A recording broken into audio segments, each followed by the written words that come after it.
Hey everybody! So we have picture walked our stories. We have learned the hardest words in the stories. I've read the stories. We've listened to the stories. I hope you've read the stories, right? Now we're pretty good at these stories. We're pretty good at both the Village of Moon Rain, the one on the top, and the Huemul egg, right? We know a lot about them. So today's the day we're going to open up our notebook and we're going to answer a couple questions about them. Okay? So the first thing I want you to do is I'm going to jump ahead to the next slide and I want you to set up your page so that you can show what you know. Okay? So this is right in your notebook, right? It could be in your journal or in any spiral notebook you have at home. I want you to always start at the date way up at the top. So you're going to do February the 25th, 2021. After you do the date, you're going to number down the side of your page, leaving yourself lots of room to be successful, right? You don't want to put your number 2 right up here by your number 1 because you don't have room to show what you know. All right, now that we've done that, we're going to read the first question and we're going to see if we can't show what we know right on the page. Here we go. First question. Look back at the story, The Village of Moon Rain. The picture, on pages 6 and 7. What is the setting at the beginning of this story? And how does it change by the very end? Okay. So I have my mentor text right here in front of me, and I'm just going to read a tiny bit of the beginning to you. Here we go. Think about how it changes. Long ago, everything was gray and cold and ugly. The land was empty. Okay, that's the beginning. Now, near the end, I'm going to say soon, the seeds grew into beautiful silver trees with golden flowers. They were so beautiful that our ancestors planted more, and soon the whole village was blooming with hundreds and hundreds of flowering trees. And since that time, our home has always been called the Village of Moon Rain. So, how did it change? Well, it went from being gray and empty and cold to being beautiful, full of trees, right? Yeah. So, I might say it changed.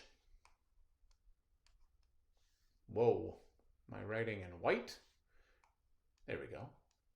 It changed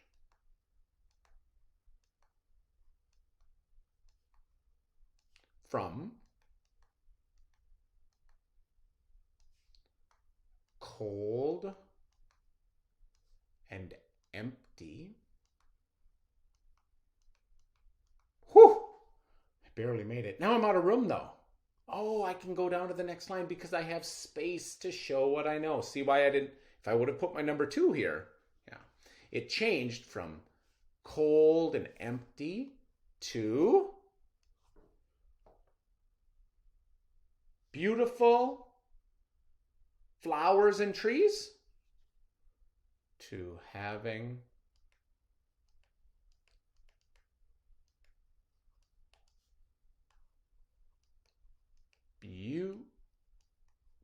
beautiful trees and flowers.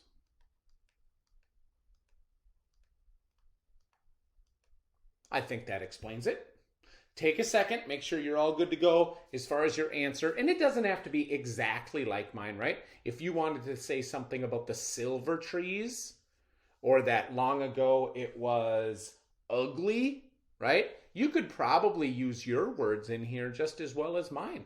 They probably would fit in just fine. Pause the video if you need to. I'm going to go on to number 2. Whoa, I went the wrong way. Look back at the Huemul egg. Yeah, I remember that. What was the main topic? What was the lesson of this story, right? So remember, this rude guy was picking on a bunch of poor people, And this guy decided to play a trick on him, to teach him something. What was he hoping to teach him?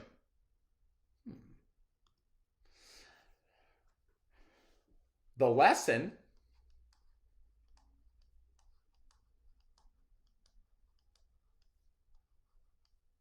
is, can I read you just a little bit of this one? Someone help me! I wonder why no one came to help the rude guy when he dropped all his stuff. Right? There's the lesson. If you're nasty and mean, people are going to play tricks on you and no one's going to help you. But the opposite is true too, right? If you're kind, people will be kind back. So it's one of those things. The lesson is, don't be rude. It's kind of a lesson that mom, grandma, dads, uncles, they all teach you the same thing. Be polite, say thank you, say please. And the reason you do that, right, at school, you say, thank you, Principal Smith. Thank you, Mr. Wolverton. The reason you do that is because if you ever need help, we'll come running over to save the day because you're sweet. This guy was nasty to everybody, and when he dropped all his stuff, nobody came running. Nobody offered to help. That's a lesson I think we could all learn. Number 3. Okay, and this is probably the last one we're going to do. We're doing a great job. Oh, I keep going the wrong way of showing what we know. Compare and contrast the first paragraphs. So just the first little bit. What seems to be the problem in each one of these stories? Okay, so for this one, I hope you can see this. Yeah, it looks like you still can. I'm going to make a list. I'm going to have 2 stories listed. I'm going to have Moon Rain. That's going to be the first story on my list. Then down here, I'm going to change, and I'm going to talk about the humul, which is a strange word. It just means a baby deer, right? Egg, the humul egg.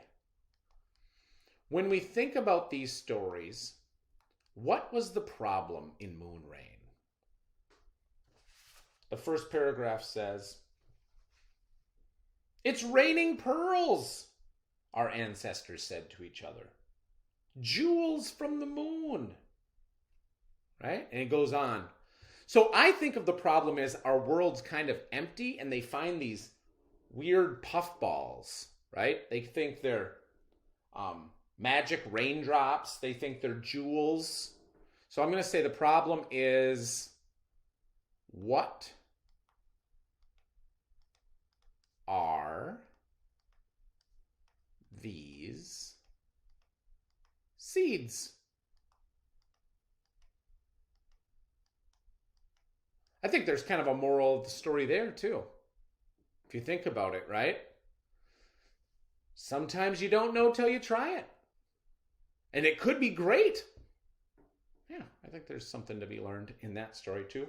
How about the humul egg? What was the problem here? Give me that! I want that! Give me that! Yeah, the problem was this wealthy man was being rude to everyone. So I'm going to say the problem here was a rude man was being, mean to everyone. And because he was rich, no one thought they could stop him. No one thought they could say, hey, you need to treat us with respect, please, right? Maybe they felt like they couldn't do that. Well, except for Pedro. Pedro fixed it, or at least tried to. Good job. Way to show what you know, everybody. Thanks.